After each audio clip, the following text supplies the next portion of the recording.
deixar por menos, não. O final tem que ser mais fácil, né? É, Facilitar não um pouquinho. vou deixar por menos mesmo. Não é dificultar. Bom, vamos começar então. Primeiramente, eu vou só falar aqui boa tarde para todo mundo. Hoje o Fernando ele está num congresso, então ele vai demorar um pouco para entrar, mas umas 6 horas ele deve chegar aqui. E a facilitação, como a gente estava falando agora, é da Yara com a sua fala magistral. Sei não, hein? Gente, já vou começar me desculpando. Eu tive que fazer uma viagem, deixei o marido para trás e vim correndo para dar tempo de estar em casa. Eu li direitinho, li o texto, confesso que li, porque eu li no final de semana, viajei só na segunda-feira. Li no final de semana, ainda bem, mas eu não vou fazer nenhuma apresentação, porque de fato não deu tempo, tá? Cheguei agora aqui, quase agora aqui. Então, eu não vou ver vocês, porque eu não tenho habilidade de ver vocês e ler o meu texto aqui no computador. Então, eu não vou ver os comentários do chat também, mas que depois, quem fizer algum comentário depois da minha fala, se quiser retomar, tá bom? Porque eu não vou ter condição de ver o chat. Então, bora lá. Então, eu estou aqui, né, na quarta parte, que é o último do Foucault, né, o carcerário. Eu ouvi alguns vídeos, li algumas coisas de pessoas que estudaram, né, esse capítulo. Eu achei muito legal, se vocês quiserem depois olhar, tem no YouTube, o Núcleo de Estudo de Violência da USP, eles fizeram seminários, fizeram 4 seminários de cada capítulo do Vigiar e Punir, o que é uma coisa bem legal, são professores e fazem apresentações bem interessantes. Então, nesse último capítulo, vocês podem olhar nas notas do capítulo 3. Então, quer dizer, depois do texto, nas notas do capítulo 3, a última frase que o Foucault coloca é o seguinte, né? Interrompo aqui este livro, que deve servir como pano de fundo histórico para diversos estudos sobre o poder de normalização e sobre a formação do saber na sociedade moderna. O que dá assim, para ver que ele não fecha, né, o capítulo, inclusive a gente fica esperando o último capítulo, ser as considerações finais, ser uma conclusão, mas o Foucault ele faz uma abertura neste quarto capítulo para que novos estudos sejam feitos. Então, ele não cria uma teoria crítica sobre punições, ele faz um relato histórico da criação dos mecanismos prisionais, e o Foucault começa falando sobre uma prisão, eu não sei se é isso em francês, mas eu acho que é mitre, e ele fala que a formação do sistema carcerário não começa, né, com o Código Penal, não começa com os livros, não começa com os atores importantes, que poderíamos dizer que seriam lugares nobres, mas ele fala que esta formação, né, a data da formação do sistema carcerário se dá neste pequeno reformatório criado para jovens na cidade de Mitre, que é o nome desta prisão. Né?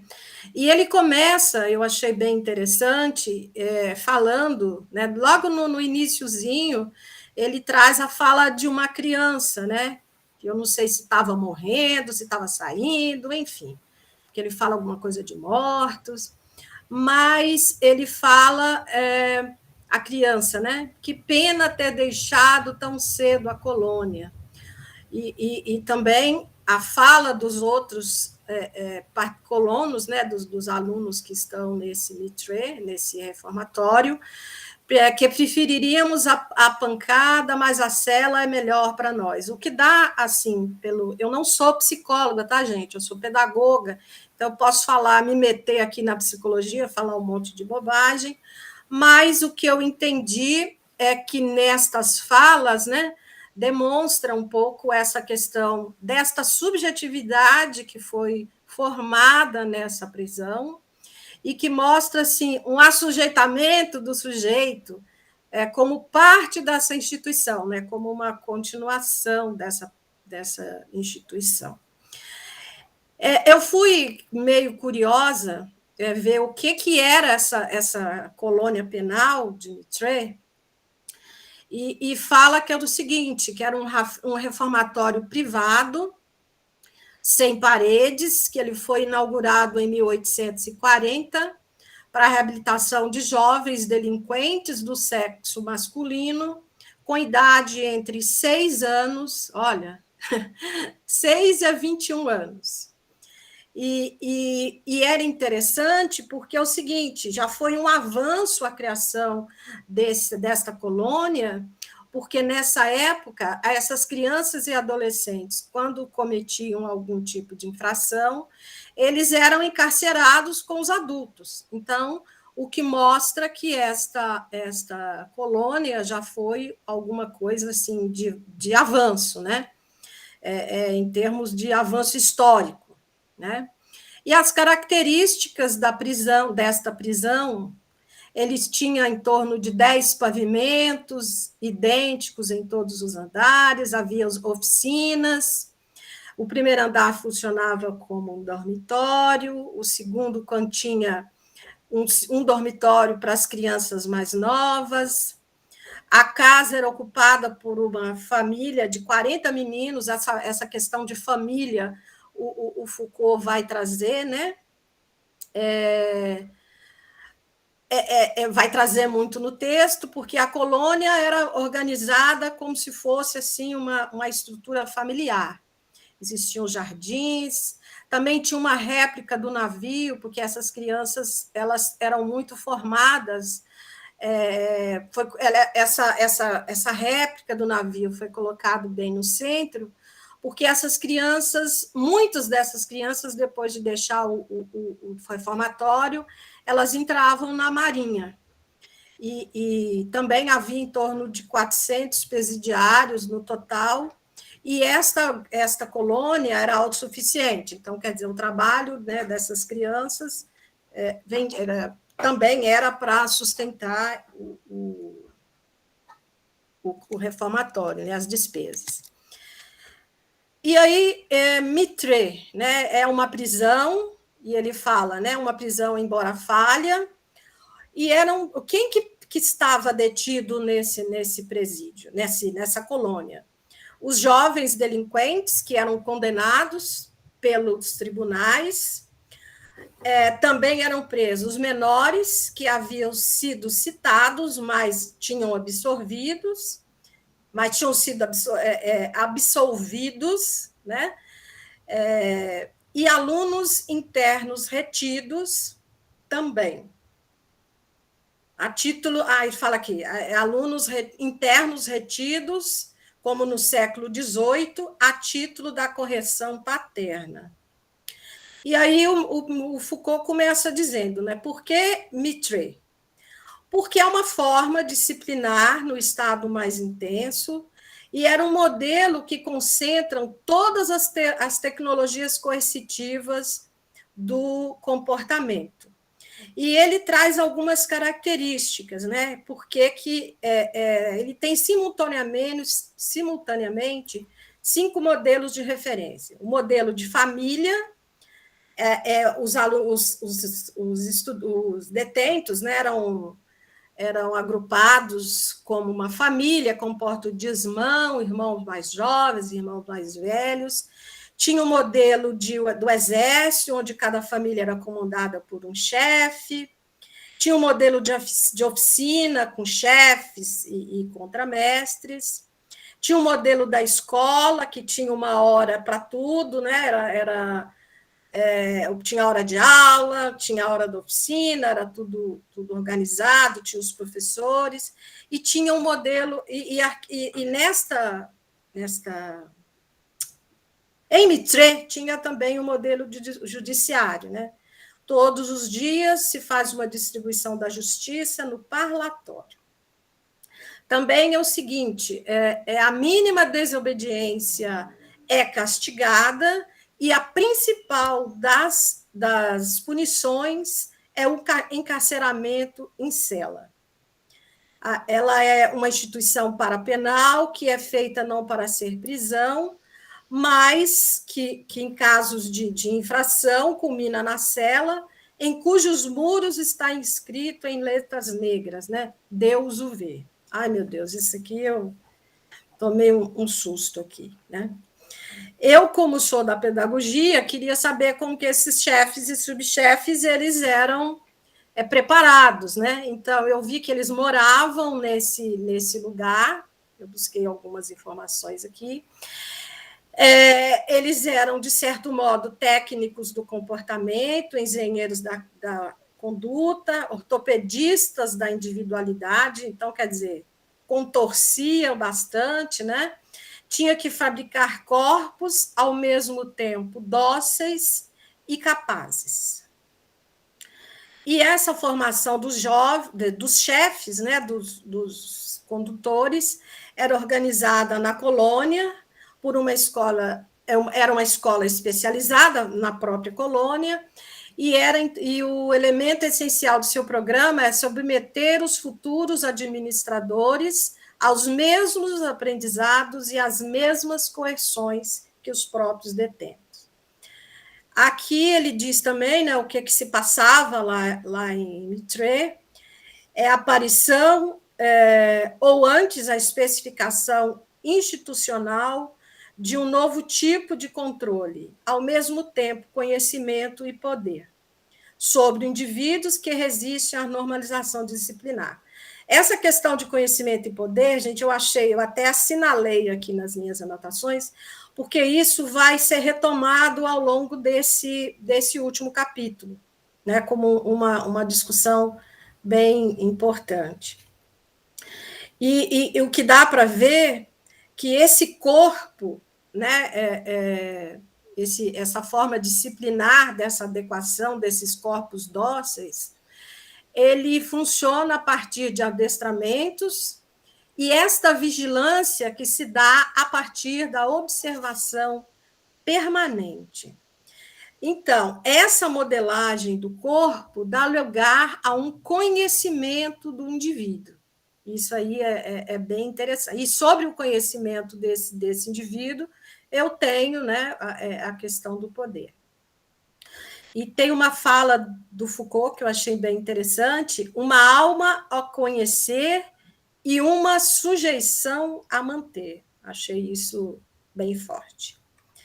Aqui também ele dá uma pincelada, depois ele retoma, que fala que contemporaneamente nessa questão da prisão, ele traz aqui o nascimento das ciências humanas.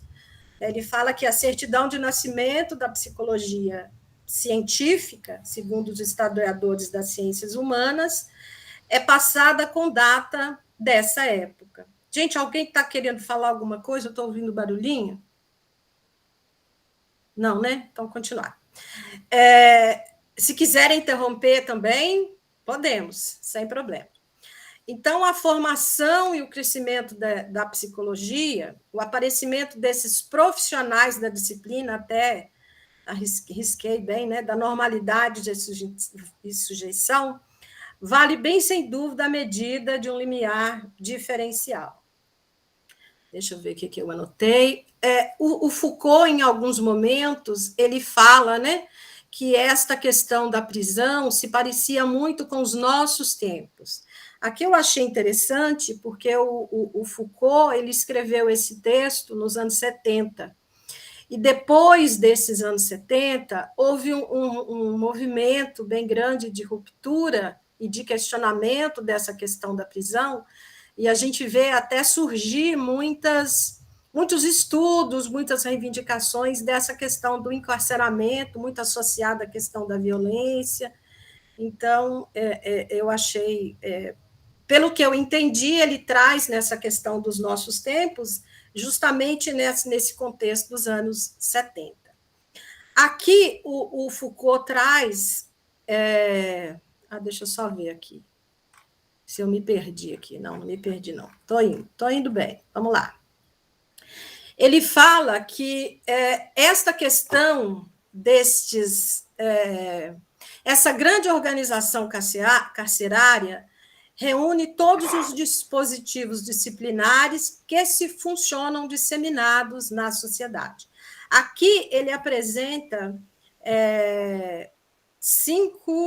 6. Peraí, gente, eu me perdi um pouquinho aqui. Peraí, eu pulei. Não, tá certo. Aí ele traz aqui essa questão de outras instituições que constituem o grande contínuo carcerário.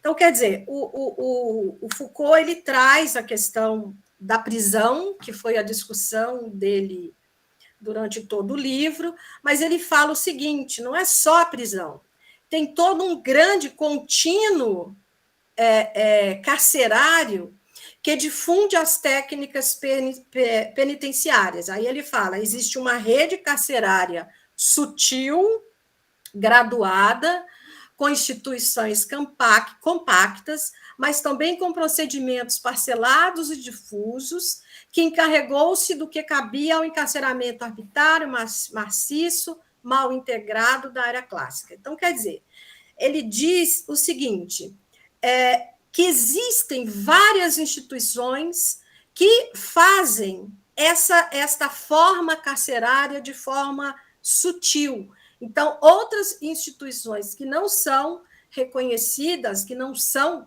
prisão, mas que fazem também, que contribuem também para constituir uma rede carcerária sutil. Achei bem interessante.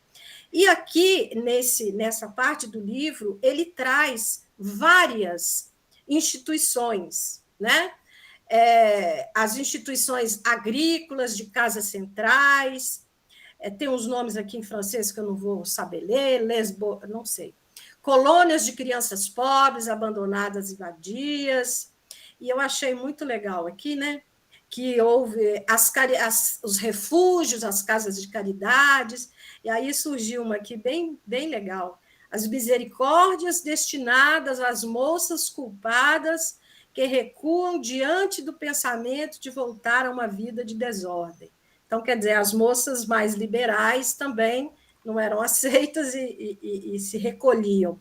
O que eu vi é o seguinte, são instituições de caridade, mas todas que eu fui vendo é muito para acolher os mais pobres, né? Os mais desvalidos, né? E ele diz que estas organizações essa grande organização carcerária reúne todos os dispositivos disciplinares que funcionam disseminados na sociedade. E ele fala que essa normalização, né, dessas instituições, eles acabam tendo alguns efeitos, né? Esses dispositivos acabam proporcionando efeitos que são transportados para toda a sociedade, essa sociedade disciplinar, né? Então, o primeiro efeito, ele fala o seguinte, estabelece uma gradação lenta, contínua, imperceptível, que permite passar como que naturalmente da desordem à infração e em sentido inverso da transgressão das leis ao desvio em relação a uma regra, a uma média, a uma exigência humana. Então, o que eu entendi aqui, eu fiz algumas anotações, que esse poder disciplinar é também um poder normalizador. Então, passa-se da desordem à transgressão em um contínuo. Então, um comportamento de um prisioneiro, por menor que seja, passa a ser associado a algo sério, ligado ao seu mau comportamento, e que denota uma possibilidade de uma futura infração. Então, é uma relação entre o punitivo e o anormal. Então, quer dizer, um preso, né, ele tem no seu próprio comportamento essa possibilidade de cometer novos crimes. Já está dentro dele, e ele é já considerado uma questão de anormalidade. O efeito número 2, ele fala: o carcerário, com seus canais, permite o recrutamento dos grandes delinquentes. Aqui eu entendi como entra a força do conhecimento para a identificação desses delinquentes. Depois a gente vai ver que como essa identificação tem a participação das ciências humanas. Então, ele traz, né, existe uma fabricação da delinquência. Se é verdade que a prisão sanciona a delinquência, esta, no essencial, é fabricada no encarceramento. E por um encarceramento que a prisão, no fim das contas, continua por sua vez. A prisão é apenas a continuação natural, nada mais que um grau superior dessa hierarquia percorrida passo a passo. O delinquente é um produto da instituição. Então, aqui no 3, ele fala o seguinte: o sistema carcerário consegue tornar natural e legítimo o poder de punir, baixar pelo menos o limite da tolerância à penalidade. Graças ao contínuo carcerário, a instância que condena se introduz em todas as que controlam, transformam, corrigem e memoram. Então, a punição é algo cotidiano, né? O carcerário naturaliza o poder legal de punir, que legaliza o poder técnico de disciplinar.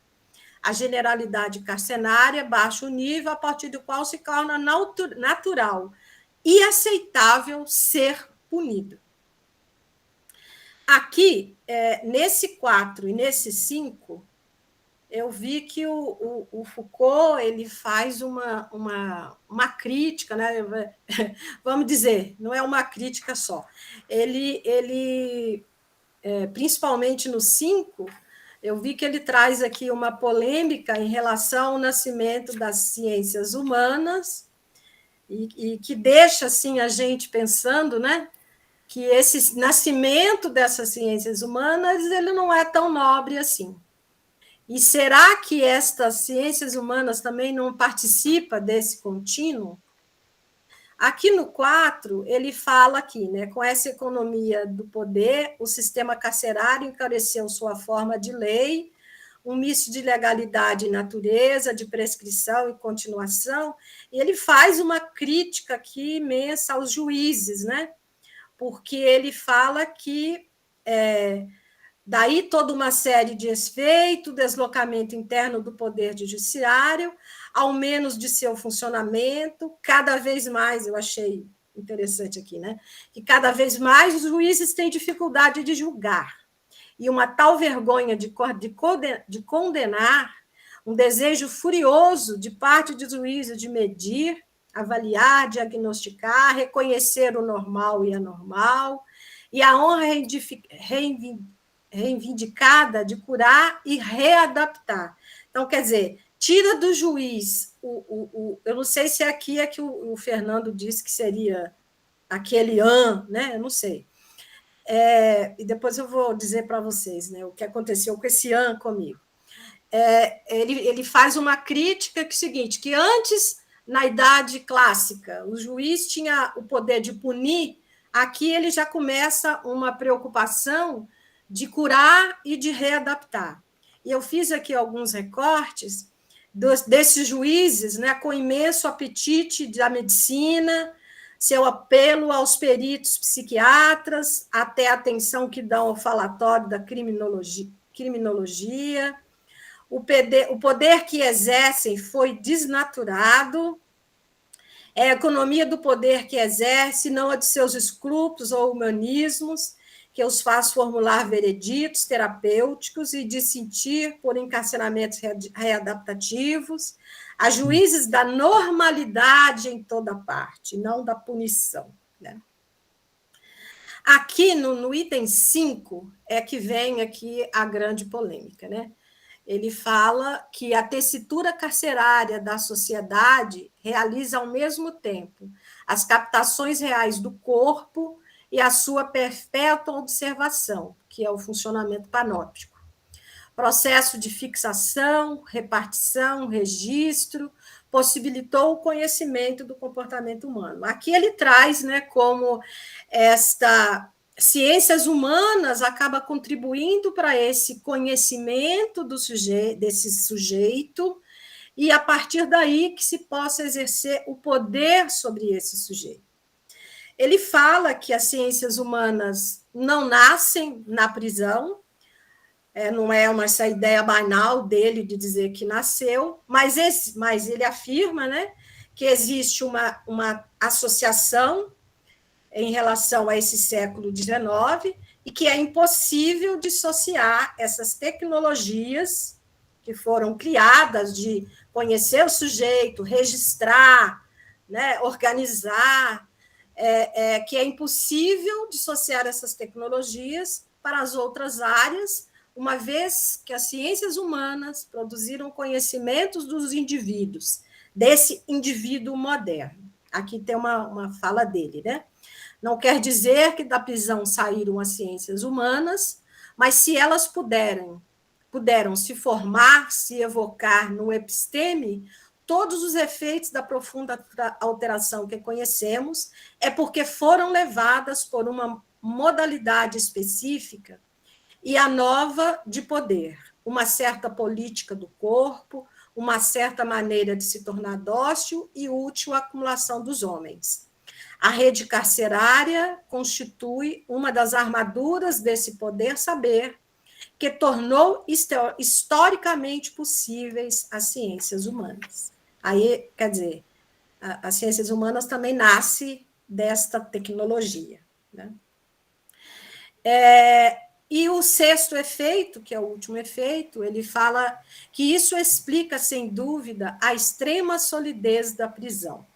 Essa pequena invenção desacreditada desde o nascimento, mas enterrada como está no meio de dispositivos e estratégias de poder, ela pode opor a quem quisesse transformá-la uma grande força de inércia. O que eu entendi é que essa solidez não vem da doutrina e do próprio direito penal, mas vem do enraizamento, da importância de ter isso, né, que foi constituído, que foi sendo enraizado, né, e constituído historicamente.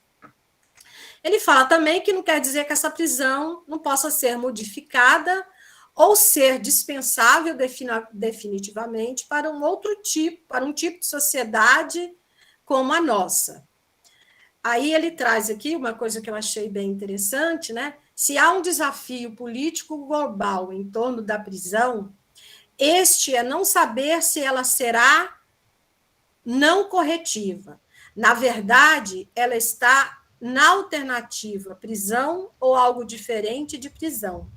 O problema atualmente está mais no grande avanço desses dispositivos de normalização em toda a extensão dos efeitos de poder que eles trazem através da colocação de novas objetividades. Então, entendi, né, que o problema da prisão está muito além dela. Ela está mais relacionada aos mecanismos que foram criados, né, e ao poder disciplinador. E aqui, apesar dele estar construindo essa questão histórica, eu vejo aqui que há um posicionamento do Foucault, quando ele disse, né, que ele aponta aqui para a gente a posição dele. Né? E, para finalizar, o Foucault ele discute a questão da cidade carcerária. Ele traz um texto, né, do jornal anarquista, o La Palange, que lembra os princípios mais importantes que está assim, no coração dessa cidade para mantê-la, não o centro do poder, não o núcleo de forças, mas uma rede múltipla de elementos diversos. E, para terminar, sobre a prisão, que na posição central que ocupa, ela não está sozinha, mas ligada a toda uma série de outros dispositivos carcerários aparentemente bem diversos, pois se destinam a aliviar, a curar, a socorrer, mas que tendem todos, como ela, a exercer um poder de normalização. Foi isso que eu consegui trazer para vocês, né, para a gente colocar aqui na nossa discussão.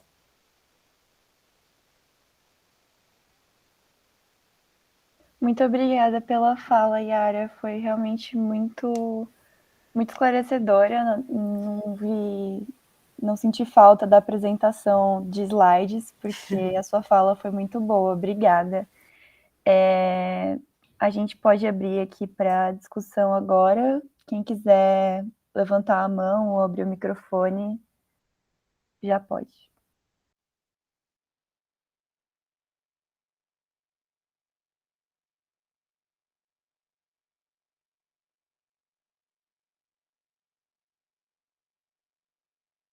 Pode falar, Tati. Oi, pessoal. Boa tarde. Como eu me lembrei de Heidegger, falando sobre liberdade, que é a questão aqui, o poder, o conhecimento que gera poder para que eu tenha liberdade, e considerando que a minha vida é afetada pelas ações, pela consequência das ações de todos os outros seres humanos que estão ao meu redor, mais ou menos próximos, quanto mais eu conseguir neutralizar esse efeito das ações dos outros na minha vida, mais liberdade eu tenho. Quanto mais eu consigo neutralizar, mais poder eu também tenho. E isso garante a minha liberdade de fazer o que eu quiser. E aí vem direto Foucault falando dos mecanismos, das tecnologias coercitivas, das formas de encarceramento, de modo a garantir a normalização. E aí eu faço um link com a curva normal, a famosa curva normal que a gente aprende em estatística, onde o que está nos extremos direita e esquerda são desvios e a grande massa se mantém no meio. Isso é uma forma de eu conseguir controlar, porque aí eu conhecendo o indivíduo, né, Yara? Show a tua explanação. Eu conhecendo o indivíduo, eu consigo prever o seu comportamento e consigo ajustar as minhas ações de modo a deter o poder e deter o que vai acontecer, que essa é a grande questão, de modo que eu consiga aumentar o meu tempo de vida, porque essa é a grande questão do ser humano. Eu nunca sei o quanto de vida que eu tenho. E eu não consigo controlar a natureza, isso a gente já aprendeu que não consegue, isso nos angustia, mas o ser humano eu consigo controlar.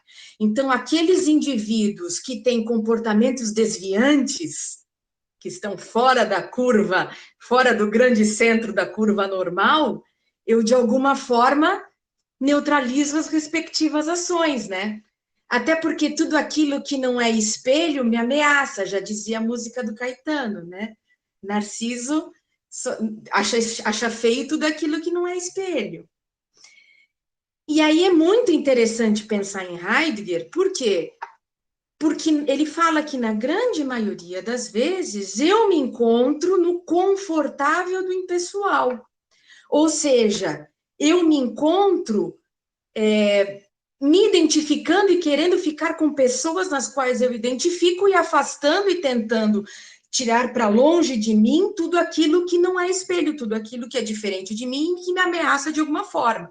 Já dizia ele quando ele colocava na questão do autêntico, inautêntico, do impróprio, do próprio. E eu não sei se vocês vão lembrar de uma cena muito legal do Sociedade dos Poetas Mortos, onde o professor, eu esqueci o nome dele agora, mas é aquele menino lá que morreu, o Williams, acho. Eu esqueci o nome dele. Enfim, ele coloca todo mundo num pátio e manda todo mundo andar. Robin Williams. Isso, obrigada. E as pessoas, cada uma delas começa a andar no seu passo. Mas há um movimento de todos se igualarem. Só um lá que exerceu o direito de não andar, ou alguma coisa parecida. E talvez ele tenha sido... Não sei se ele quis só aparecer ou se ele tem exercido o direito dele de ser diferente. Mas aí eu queria levantar essas questões, né? Será que o homem, em função da sua condição, já não busca essa normalização, já não busca ficar... como é que eu vou falar? Os iguais junto com os iguais e aqueles que ameaçam distantes, porque é uma ameaça, né? E eu só consigo enxergar isso de forma diferente quando eu estou na minha forma própria.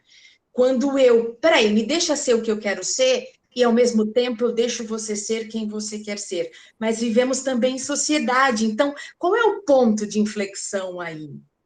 Né? Quando a Yara trouxe a questão, por exemplo, das casas de acolhimento, de fato a gente está numa sociedade onde o homem é o lobo do homem, essa frase é conhecida, e você sempre vai ter as pessoas mais desfavorecidas, principalmente quando tiver esse poder muito desigual. Então, essa sociedade sempre vai ser bastante discrepante, esse desenho da sociedade, quanto maior for a desigualdade entre esses poderes.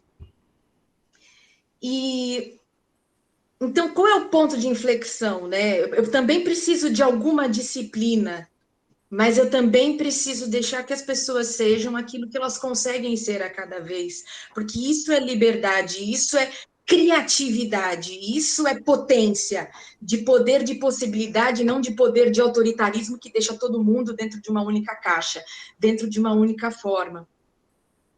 Então, eu queria só trazer isso que me veio à mente enquanto a Yara falava, para a gente pensar, talvez não seja tão simples, mas eu achei muito interessante que em alguns lugares já existem outras alternativas que não o encarceramento, como está acontecendo na Holanda e na Suécia. Então, esse não é o único jeito. Podemos pensar formas distintas, né? Agora, que o homem adora ter uma porta aberta, o que eu quero dizer com isso? Ele se sente prestigiado quando alguém lhe abre a porta, seja de um local, de um carro, que ele se sente importante, e isso está na essência do homem também. E aí é a questão, né? O quanto a gente tem que normatizar para que esse poder não fique cada vez mais grande poder para poucos e pouco poder para muito. E aí essa é a grande questão de $1 milhão, né? Por isso que a gente está aqui estudando. Mas é isso. Então, Tati, só nisso que você traz, né, dessa questão, eu achei muito legal quando ele fala assim, olha, é legal vocês quererem mudar, né, não está gostando disso, isso ele está falando da década de 70, ele fala, né, é frase dele aqui, né, não quer dizer que a prisão não possa ser modificada ou dispensável definitivamente para um tipo de sociedade como a nossa. Mas, em seguida, ele fala, isso é o grande desafio político global. Agora, na sua fala, eu vou entrar aqui, gente, porque aí eu pego o que eu lembro do que eu li e que eu achei que foi muito forte, assim, para mim, porque estou na área de ciências humanas, óbvio, né? Mas eu fico pensando na questão da psicologia, da medicina, da psiquiatria.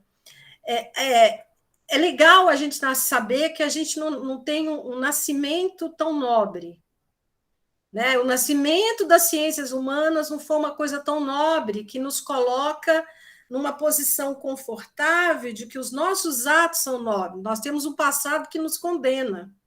E esse passado que nos condena, que ele traz aqui como provocação, ele faz com que a gente também pense até que os nossos atos sejam refletidos, pensados, que a gente se questione em que medida esse nosso conhecimento, o conhecimento que eu tenho do sujeito que eu estou ouvindo, eu não estou exercendo um poder sobre ele. Eu fiquei 13 anos fazendo terapia com uma psicóloga que me dominou totalmente, até o dia que eu, andando, pensei, quem está definindo a minha vida? Sou eu ou ela? Eu vi que era ela, aí eu larguei. Mas eu tive essa habilidade de descobrir isso. Mas quantas vezes nós, professores, nós, psicólogos, nós não estamos só exercendo um poder sobre esse sujeito, nós também estamos contribuindo para aumentar esse poder de pressão dessa sociedade sobre os sujeitos.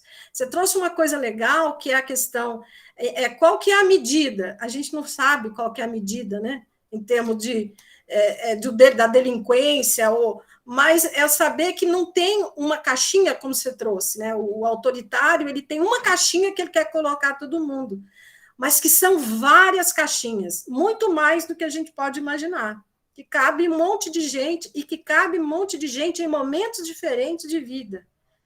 Então, quando eu vi essa questão de saber que não nascemos tão nobres, é o que nos tira o poder de dizer que todos os nossos atos eles estão totalmente seguros. Eu achei fantástico essa questão do nascimento e do conhecimento e poder.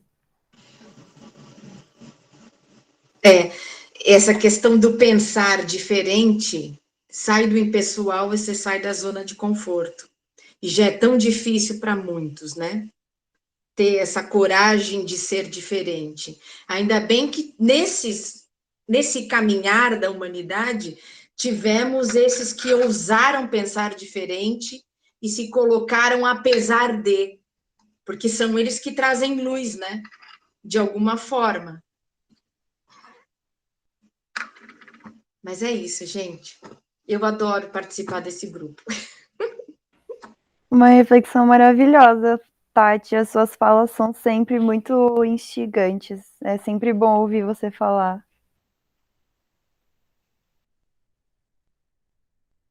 E a contribuição da Yara também foi maravilhosa. Continuamos abertos aí para as falas, gente.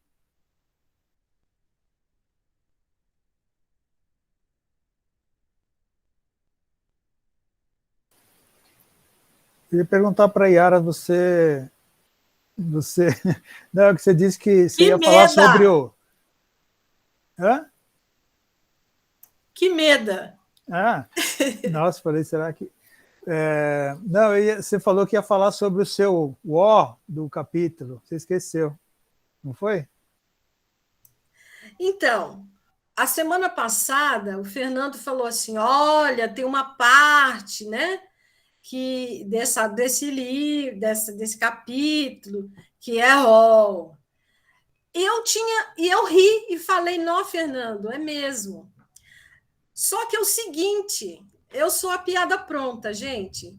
Só que eu li outra coisa do Foucault, que não essa parte, que eu vou até procurar aqui com vocês, chegou ele.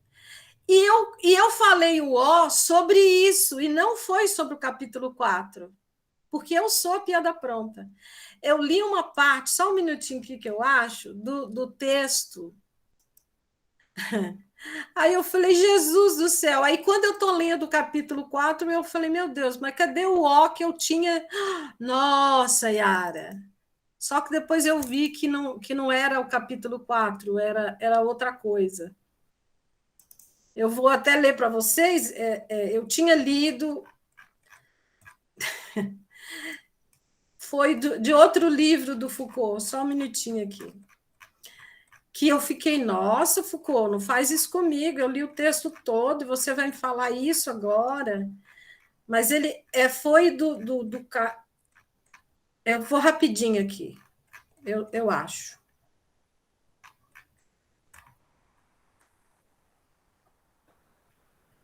É do livro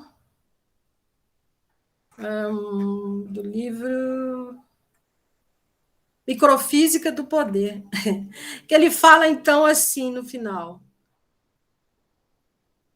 Desde 1820, se constata que a prisão, longe de transformar os criminosos em gente honesta, serve apenas para fabricar novos criminosos ou para afundá-los ainda na mais criminalidade. Foi então que houve, como sempre nos mecanismos de poder, a utilização estratégica daquilo que era inconveniente. A prisão fabrica delinquentes, mas os delinquentes são úteis tanto no domínio econômico como no político. Os delinquentes servem para alguma coisa. Só que não tinha nada a ver com o livro, gente. Nada a ver. Então, é o que eu digo, que eu sou a piada pronta. Fernanda, eu estou dizendo que você tinha comentado, né, que tinha o O nesse capítulo, e eu estou dizendo aqui para eles que eu não identifiquei o O, apesar de ter rido. É porque eu identifiquei no outro texto do Foucault, não nesse. Então... posso falar, então? Pode falar, porque nós já Gente, terminamos. eu vou contar uma experiência. Quando eu li esse livro, quando é que foi? Foi alguma coisa assim, 1995, 96. Aí, né, a gente lê, né, todos nós somos formatados num certo ideologismo, né, de encontrar um pastor, seja ele filósofo ou não, que vai nos orientar, né? Peguem um livro aí. Eu viajei fisicamente, eu estou na minha casa em Brodowski, né? Resolvendo os assuntos. Mas peguem um livro, peguem o último parágrafo, né? Porque esse livro mobiliza um mundo de afeto, mostra um mundo de relação de poder, a gente desmoronado pelo poder, né? E a gente está acostumado com um poder pastoral, seja ele científico, religioso, econômico, seja qual for. Aí o Foucault, e a gente vai lendo, e a angústia não acaba, ele não vai explicar, ele não vai dizer o caminho do bem, o caminho da salvação, não vai nos salvar, né? E aí, no último parágrafo, eu coloco assim, só nos cessa escutar o ronco surdo da batalha. E aí acaba o livro, gente. É alguma coisa assim, dá uma olhada no último parágrafo. Então, até a última linha, na nossa construção, né, histórica, de querer que alguém nos diga a verdade, ele não disse a verdade. Não. O Fernando, ele também fala um negócio aqui. Termino aqui com este texto anônimo, nessa mesma página. Lê o último parágrafo para a gente, Yara, até para gravar para quem está chegando. Nessa humanidade central e centralizada, efeito e instrumento de complexas relações de poder, corpos e forças submetidos por múltiplos dispositivos de encarceramento, objetos para discursos que são eles mesmos elementos desta estratégia, temos que ouvir o ronco surdo da batalha. Sim. Então, ele não me salvou na leitura, ele não disse o que eu devia fazer. A gente está acostumado, gente, a gente está acostumado com o Salvador, né? No alto da montanha, isso é o judaico-cristianismo que a gente interioriza, né? Tem sempre um Moisés, um Jesus Cristo, um Maomé, sabe? Um Buda, vai nos dizer a verdade. Ele, de uma maneira muito ética, ele mostrou uma descrição de uma relação de poder, uma descrição de uma relação de saber. Só nos resta ouvir o ronco surdo da batalha. Estamos atravessados pela batalha. Não sei, eu estou vendo umas falas aí, assim, não existe exterioridade ao saber, não existe exterioridade ao poder, nós estamos mergulhados nessas relações de força, não tem nenhum lugar essencial onde a gente resguarda a nossa pureza, nós somos desmoronados e produzidos por essas relações. Acho que essas frases que eu acabei de dizer, não existe exterioridade ao poder, não existe exterioridade ao saber, nós emergimos, né? E enquanto desmoronamento dessas relações, né? acaba com o essencialismo platônico. A humanidade deixou de ser platônica faz pouco tempo, né? O mundo das ideias, dos ideais puros, de todos os desastres que esse puritanismo esquizofrênico provocou na humanidade nos últimos 2000 anos, né? Porque, né, sabe essa história, Deus acima de todos? Isso é Platão, gente. É Platão. Entendeu? São pessoas que se colocam acima do bem e do mal, né? Entendeu? Então, só nos resta ouvir o rouco surdo da batalha. O que a gente faz disso, né?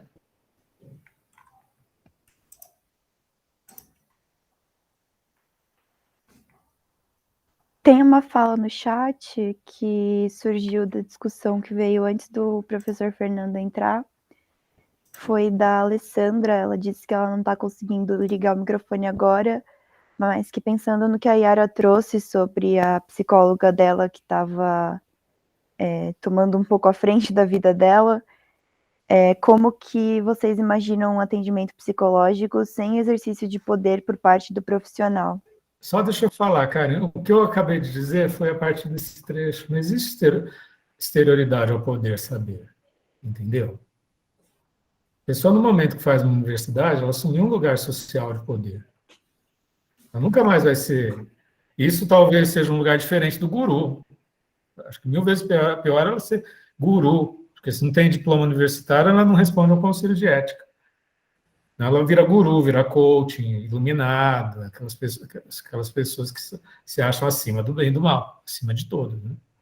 Não existe exterioridade ao saber, não existe exterioridade ao poder. Qualquer pessoa que chegar diante de você propondo uma relação de verdade, construção de verdade, e às vezes, quando menos se aparenta, né, gente? Tudo é jogo de verdade. Quando se diz bom dia, é um jogo de verdade. Entendeu? Vocês vamos nos reunir para o encontro, um encontro humanista, é um jogo de verdade.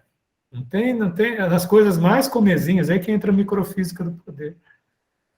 No nosso cotidiano, nas coisas que a gente acha comezinho, comer, acordar, levantar, a gente está atravessado por essas questões disciplinares, como a gente viu no livro, essas questões de diagramação dos corpos nos espaços, né?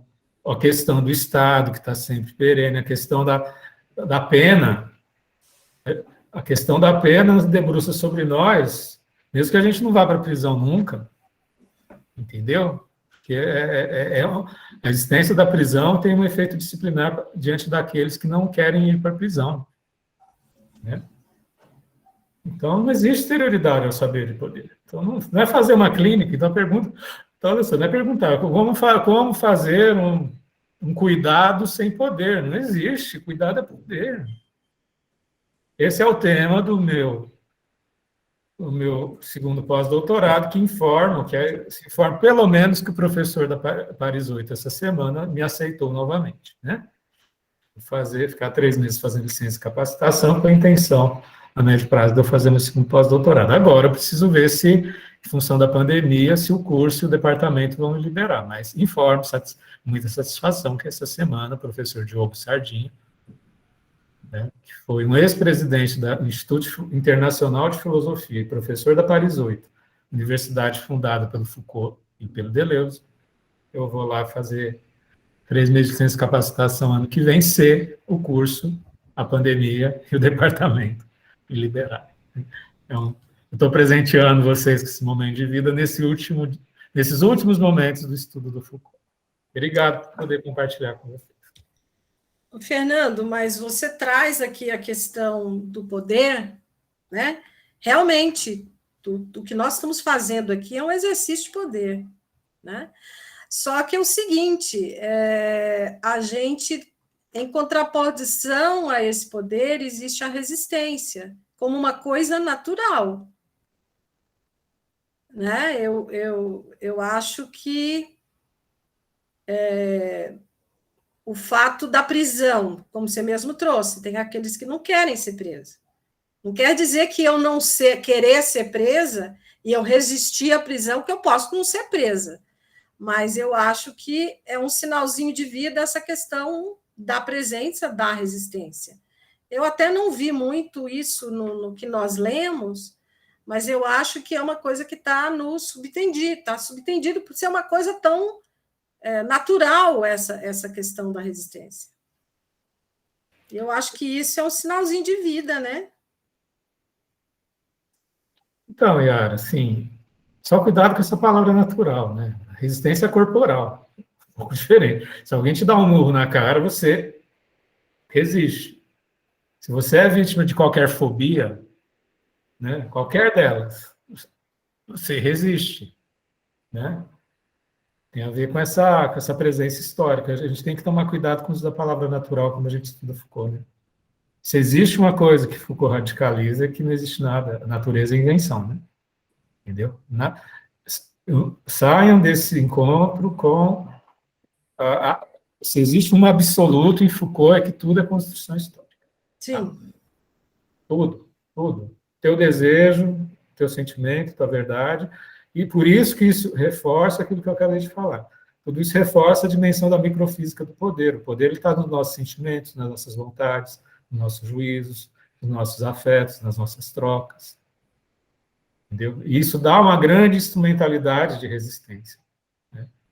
E aí ele politiza tudo. Enquanto alguns, né, antes de Foucault falar de sexualidade, parece que... Não só antes de Foucault. É claro que quando a gente estuda Marquísio, quando a gente estuda Reich, a questão da relação do poder está lá presente no corpo, enfim, também. Mas Foucault, ele colocou um poder que vem de baixo, né? Um poder que vem do corpo, né? Entendeu? Então, tudo que... Olhe para... Faça um espelho e prova, reflita sobre si mesmo. Tudo que está diante de você, nos seus afetos, é a invenção das relações de poder, né? Entendeu? E aí, com isso, você destroça as categorias psíquicas, né? Você acaba com as categorias psíquicas. E a psicologia emerge como um saber instrumental dentro de um determinado jogo de poder. Se a gente pegasse o saber instrumental da psicologia hoje e usasse isso no século XII, a gente ia para a fogueira. Ou talvez os gregos não entendessem o que os gregos da antiguidade talvez não entendessem o que se chama fato psíquico, né? Serve para todos os saberes. Daqui a 5 séculos, como é que vai estar a humanidade para se falar de psicologia, né? Então é isso, gente. Não existe exterioridade ao saber, não existe exterioridade ao poder, né? Tudo são jogos de verdade, né? Isso dá uma margem de instrumentalização da existência muito grande, embora isso certamente não é a proposta do Foucault. O humanismo, para ele, o homem com as suas verdades, suas escolhas, para ele é como um peixe dentro d'água da modernidade, né? Entendeu? É algo previsível falar do homem com suas escolhas numa modernidade, né? Quando a questão do homem é emergente. Enfim. E só nos resta ouvir o ronco surdo da batalha. Entendeu, gente? Não tem se alguém acha que vai ler Foucault e vai achar alguma fórmula de viver bem, uma fórmula de se pensar. Ele mesmo disse que numa entrevista ele diz que eles consideravam ficcionista. Ele era indagado pelo entrevistador. Mas você não acha que tudo que você fala, jogos de verdade, são muitas ficções? Não, eu sou um ficcionista. Ele afirmou, só espero que as minhas ficções ajudem a pensar várias formas possíveis de verdade, vários jogos de verdade possíveis. Entendeu? Então, tem esse efeito instrumental, estratégico, fantástico. A partir dessa questão do poder que atua a partir do corpo, enquanto parte capilar, hoje em dia tem uma explosão das pessoas defendendo suas singularidades. Entendeu? O que a gente vê hoje de defesas de pluralidades, com certeza tem uma discursividade com um grande pé no Foucault, e é o que a gente vai ver, todos que vocês se inscreveram, né, numa certa apropriação da questão da subjetivação quando a gente estudar o texto do Jung, na constituição do sujeito trans. Tem uma contemporaneidade que não tinha nos anos 80. E outras formas, né? Gente, eu caí de paraquedas, eu estava num congresso de saúde pública, onde eu estava falando de escuta humanizada, agora eu estou entrando na última aula sobre Foucault, então minha cabeça está dando um nó, assim. Né? Então, fique à vontade, gente, eu estou aterrissando, vim dar esse abraço para vocês. Da minha parte, eu quero agradecer, não sei em que altura está a discussão, se vai continuar, enfim, tudo, né? Eu só quero, assim, já que eu estou com a palavra, agradecer muito essa jornada que a gente teve de um ano de encontro de estudos humanistas, estudamos Heidegger, estudamos Foucault, né? Muitos de vocês vão continuar estudando texto de Yankee, sejam todos bem-vindos e bem-vindes, com o horizonte de, no ano que vem, a gente estudar Hannah Arendt, estudar Ser e Tempo 2, e depois Hannah Arendt, né? Entendeu? Então, mesmo que você não tenha se inscrito no texto de Yankee, já avance em suas leituras, porque é bem provável, né? Embora eu já digo que no primeiro semestre do ano que vem, se o curso me liberar, se a minha vacina permitir, que é a Coronavac, que não pode para a Europa ainda, e se o departamento autorizar, provavelmente entre março a junho do ano que vem eu vou estar em Paris, né? Mais 3 meses nesse período. Obviamente, a gente pode montar um esquema da gente, porque 17 horas é meio-dia de lá, então a gente pode... Não, então, os estudos humanistas você começa quando acabar o texto de Yankee, que é em torno de março, tá? A gente vai informar vocês, tá?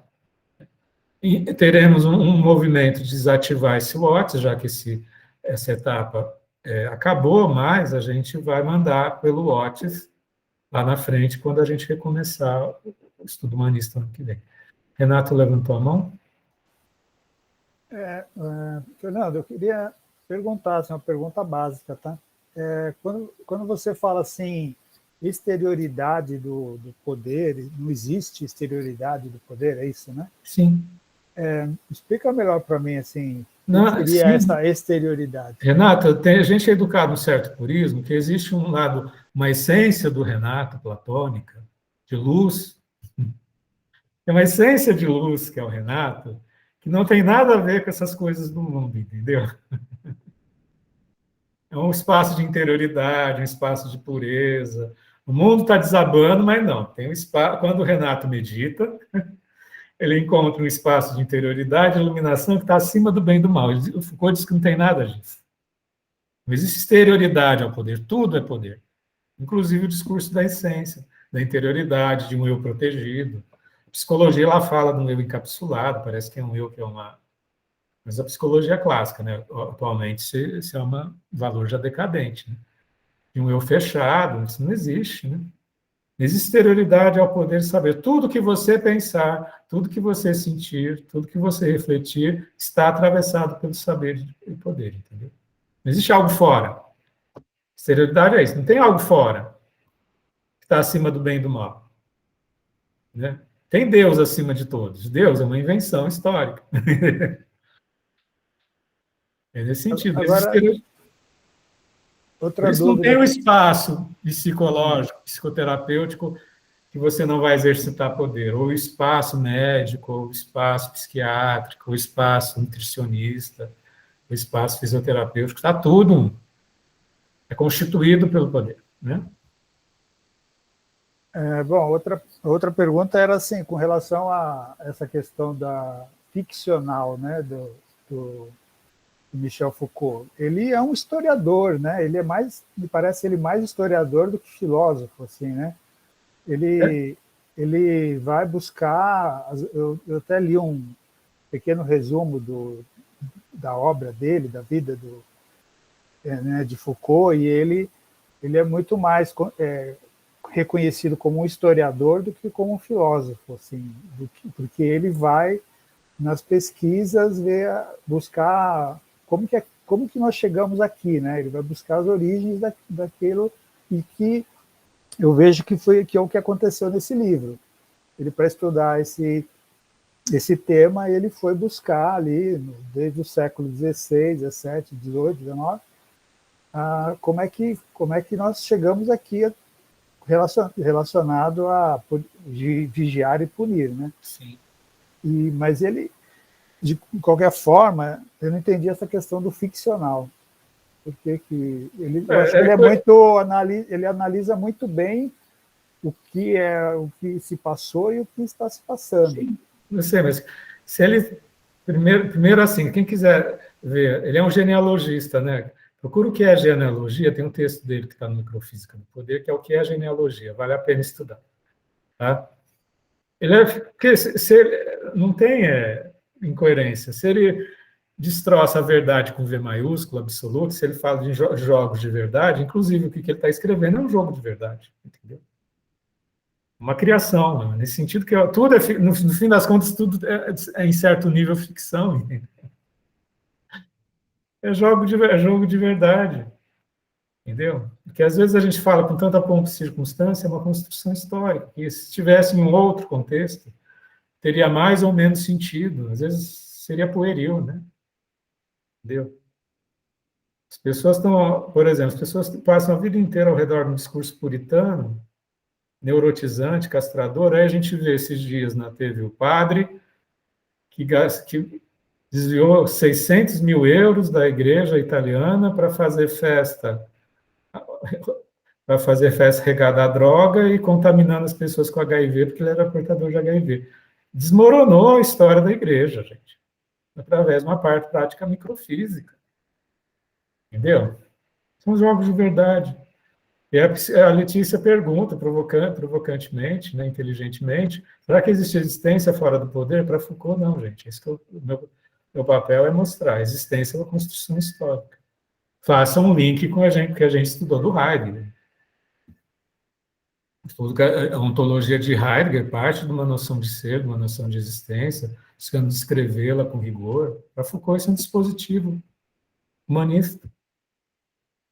Entendeu? Podem ter outros dispositivos, outros jogos. Né?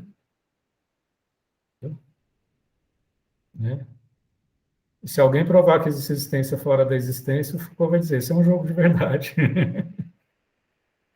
Entendeu, gente? Mas aí, Fernando, não tem assim também essa questão de que o fato de a gente viver em sociedade, e aí por essa questão, falando em relação a essa questão da normatização, né?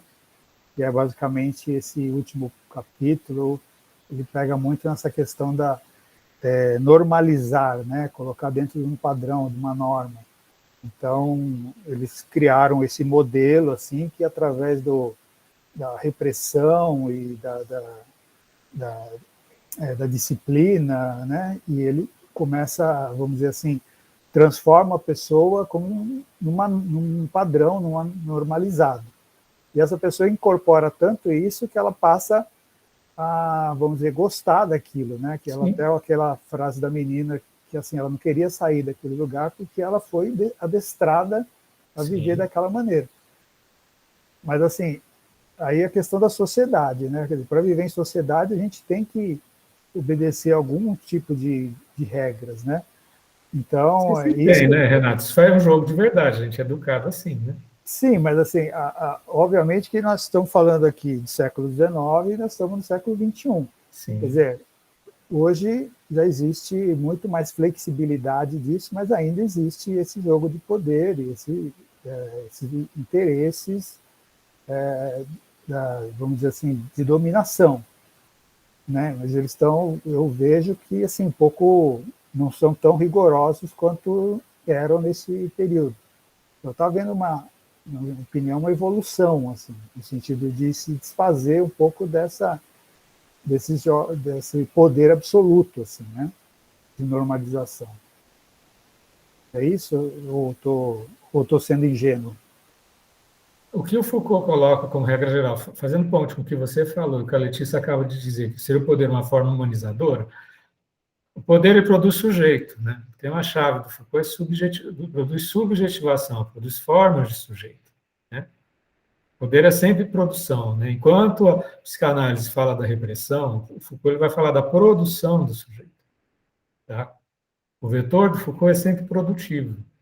A disciplina produz subjetividade, né? Produz um sujeito maquínico, sujeito modelado, né? Um sujeito dominado, mas isso é produção, né? E os discursos humanistas, eles têm esse papel de dar um suporte técnico, científico para a produção de sujeitos, entendeu?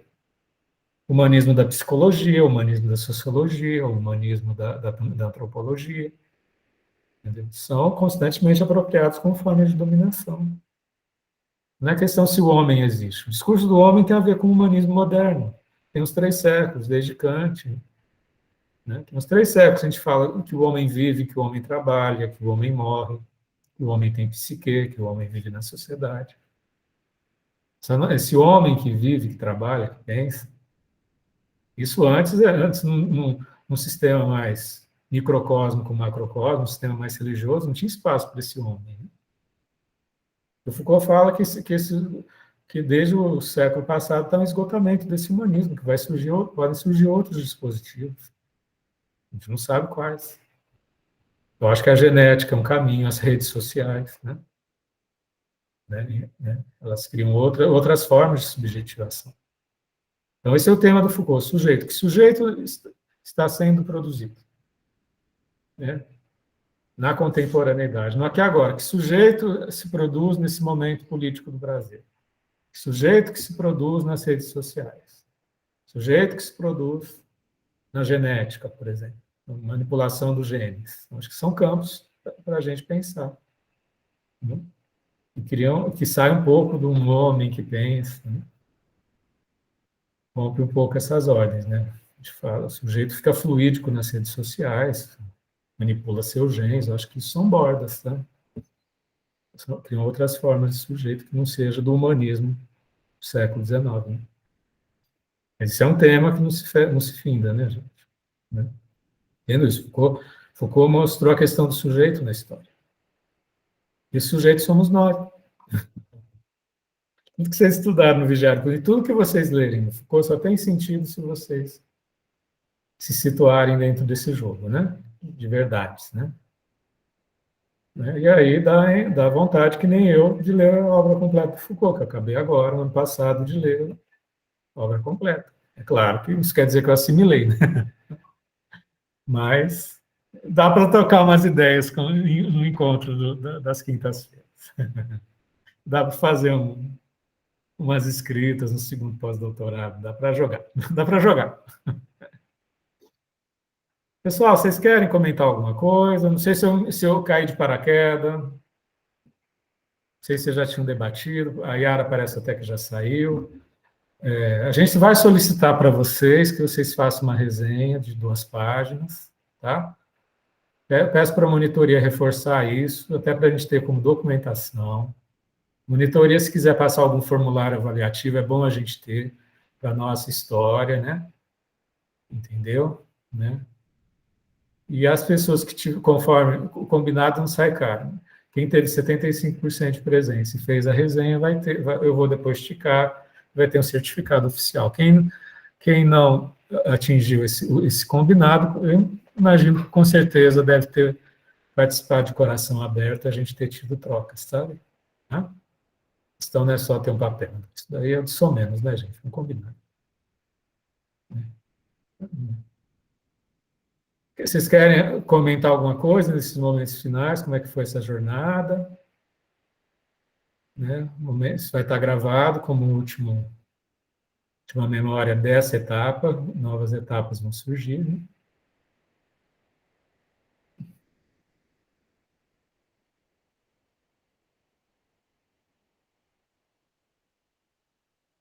Estão quietinho. Alexandre? Oi, boa noite. Eu vou dar uma palavrinha aqui. Eu acho que, assim, nós fizemos 2 leituras bem diferentes, né? Eu acho que essa diferença também ajudou na compreensão do conteúdo de ambas as partes, eu acho. Né? Porque essa linguagem do Foucault, ela tem uma historicidade, tem é a história contada, né? E assim, com uma questão de uma maneira rica, né? Com com os inventários da época, tudo, e uma crítica ferrenha ao poder constituído, né? E assim, já o filósofo Heidegger, ele vai na questão, em outro aspecto, acho que no aspecto de ser humano mesmo, da presença, né? Da questão da presença que o Heidegger fala, né? Do elixir ali, da essência, né? Da vida, das relações, do mundo com o mundo, e são linguagens diferentes, mas extremamente apropriadas ao que a gente está vivendo, né? Então, assim, combinou de fato, a gente está, acho que foi bastante aproveitável, assim, e foi legal as discussões, né? Foi muito rico. Eu não tinha lido Vigiar e Punir, eu tinha lido O Ser e Tempo há muitos anos atrás, e realmente foi uma releitura totalmente diferente. É diferente fazer em grupo. Realmente foi muito rico, para mim foi muito rico, eu agradeço a todo mundo. E o professor também que, né, nos facilitou aí a leitura. Tá bom? Só fazendo um gancho que você está falando, esse referencial que você está dizendo vai servir para outras leituras, né? Quando você for estudar o humanismo no Sartre, no Kierkegaard, em outras obras do Heidegger, né? No Merleau-Ponty, você vai ver esse mesmo humanismo, né? Sob outras óticas. Fenomenologia sobre outra escola, né? Agora existe a questão do sujeito que você vai ver em outros autores, como na Butler, como no Preciado, entendeu? E certo, eu tenho um pouco de dúvida de dizer se Deleuze também faz essa abordagem da questão do sujeito, embora ele também tenha uma desconstrução epistêmica, né? Mas, enfim. Então, esse referencial, subjetivação é uma coisa, humanismo é outra, e os dois são meio co-irmãos dentro de uma certa borda meio híbrida aí, que aí a gente entra em outros assuntos onde o humanismo não dá para separar na faca onde o humanismo acaba e onde as questões do sujeito começam, né? E é multifacetário, né? Multifacetado, né? Enzo? Obrigado, viu, professor? Obrigado pela presença sua, sempre muito generoso, sempre obrigado. Muito participativo. Fazer o mesmo comentário que o Alexandre, que é das leituras, né? Eu achei bem complementar, assim, na questão de que você mesmo, Fernando, tinha falado, né, que das pessoas que ele se inspirou foi o Heidegger. E, assim, o Heidegger, ele dá muito uma base, uma estrutura, só que ele também é um conteúdo muito complexo. Hoje eu fico me questionando se era uma coisa assim para estudar logo. Primeira coisa que eu saio da faculdade é vou estudar Heidegger. E tô achando meio loucura hoje em dia, porque ele não fala nada assim diretamente da clínica ou da psicologia. É que nem nesse termo ele é que nem o Foucault, assim, ele não traz uma conclusão, ele traz uma base assim para tu olhar para as coisas, mas ele não vai falar, olha, é isso aqui, isso aqui, isso aqui. Ele vai fazer isso mais no Seminário de Zólia, com que eu não cheguei ali ainda, né? Mas falam que é muito importante. Então, fora isso, foi um prazer, assim, estar participando. Talvez seja uma oportunidade única aí na minha carreira. Eu não sei se vão ter outros espaços assim, de todo mundo, muitas pessoas poderem conversar, de a gente partilhar, trocar ideia. Acho que foi uma experiência, assim, muito rica. Estar olhando diferentes olhares, assim, sobre a mesma concepção, cada um tem psiquiatra, tem psicólogo, tem esqueci o nome dela, mas que ela traz sempre falas muito boas, é que ela sempre liga a câmera aqui, agora eu esqueci o nome dela, a Tatiana, né? Isso, Então, a contribuição dela também foi muito boa, a contribuição de todo mundo aqui foi muito boa. Fico muito feliz e agradecido por vocês, viu, gente? Muito obrigado por esse espaço. A vida é feita de... deixa eu fazer um gancho para falar. Entendeu? Né? Primeiro que a vida é feita de encontros, né, gente? Primeiro assim, qual a única certeza que a gente tem na vida? A certeza mais radical é que nós vamos morrer. Mas a gente esquece de outras. A outra certeza é que nós vamos nos construir nos encontros. Entendeu? Uma das certezas é que a gente vai continuar vivo antes de morrer. Vai continuar vivo, exatamente. Eu tenho certeza que nós vamos continuar vivos antes de morrer. Entendeu? Aquela coisa do Snoopy que tem no Facebook. Nós vamos viver todos os dias e um dia a gente vai morrer. Né? Eu acho que é melhor pensar assim. Né? A outra é que a gente se constitui nos encontros, né? E que os encontros vão ser sempre além e aquém da vaidade do nosso ego, né? Né? Agora, com certeza, gente, assim, obviamente, quando junto com a monitoria a gente pensou Heidegger e Foucault, não foi à toa, entendeu? Tinha um cuidado pedagógico, né? É encontro, mas o encontro é uma pedagogia, para vocês terem essa experiência. E eu, como coordenador, né, gente, eu tenho uma responsabilidade formal e afetiva por esse espaço. Eu acho a afetiva melhor do que a formal, né? É um privilégio, né? Mas é sempre um lançamento, né? Eu confesso que eu não imaginava que a minha avaliação, que a gente ia crescer tanto junto. Eu já tinha lido os 2 livros, confesso que quando eu fui assim, eu já li, né, aquela arrogância do ego, né? Mas eu reinventei o Heidegger. A gente reinventou Heidegger junto, né? A gente descobriu Heidegger junto, né? O Foucault, ele tem essa... Foucault tem uma experiência encarnada com esse autor, assim, né? Então, enfim, eu saio renovado, eu saio energizado, né? Eu saio esperançado com o encontro do nosso coletivo. Eu acho que todos nós crescemos juntos. Essa fala que eu faço, fazendo ponte com a fala do Enzo, né? Vem do Enzo no primeiro dia e vem do Enzo no último dia, a partir do encontro. Eu acho que o encontro a gente se articulou, se reconheceu junto, né? Do francês, eu faço uma brincadeira na aula, connaître, eu fiz isso aqui com vocês. Não está completamente errado da etimologia, mas é uma brincadeira. Connaître é conhecer, né? Francês, né? Aí eu brinco, eu separo o connaître. Eu brinco, é uma brincadeira, não está certo, não. Naître é nascer. Conhecer é conascer, né? Então, é uma brincadeira, está errado, não transmite isso para ninguém. Então, acho que sempre quando Para de gravar. Quando a gente chega no encontro desse, a gente nasce junto. Então, queria, assim, já encaminhando para a finalização, agradecendo as falas de todos que estão aqui, Edenir, Aponira, Letícia, Karen, enfim, uma galera aqui, Yara também agradeceu, todos que abriram o coração. Eu quero agradecer porque nós nascemos juntos nessa jornada desse ano.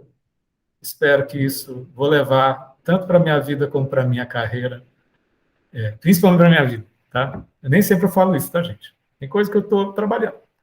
Tem um lado, eu estou trabalhando aqui, sim, um projeto de extensão. Mas eu também vou levar para a minha vida esse nascimento em conjunto, tá? Queria agradecer de coração a todos, todas e todos que participaram. Se alguém quiser falar mais alguma coisa, senão nós já estamos encaminhando para o final. A hora do encontro é também despedida, tudo passa e tudo se renova, né, gente? Então, se alguém quiser comentar mais alguma coisa, senão estamos em vias de encerrar o projeto anual do Encontro de Estudos Humanistas. Queria só falar que espero ver vocês ano que vem, hein? E pessoal, assim, quem quiser comparecer no encontro da semana que vem, tem 60 inscritos, eu não sei como é que vai ser. É aquilo, a gente teve 100 inscritos, no fim ficaram 40, 50, 40 online, mais uns 10 offline, né? Quem quiser aparecer para ver o que acontece no primeiro encontro, né? Eu acho muito difícil, a gente dizer que as pessoas, só porque não se inscreveram, vão poder ser ouvintes, né, gente? Entendeu? Eu acho seria cruel, né? Assim, seria muito militar século XIX, né? Então, quem quiser aparecer para ver o que acontece no primeiro dia, todos estão convidados, tá? Mais alguma questão, gente? Senão eu vou parar a gravação, só quero uma palavrinha para os monitores, daqui a pouco eu tenho outro compromisso, né? Continuemos, gente. Grande abraço. Valeu essa jornada. Até a próxima. Grande abraço, obrigado e espero vocês no próximo ano também. Um abraço, Renato. Um abraço.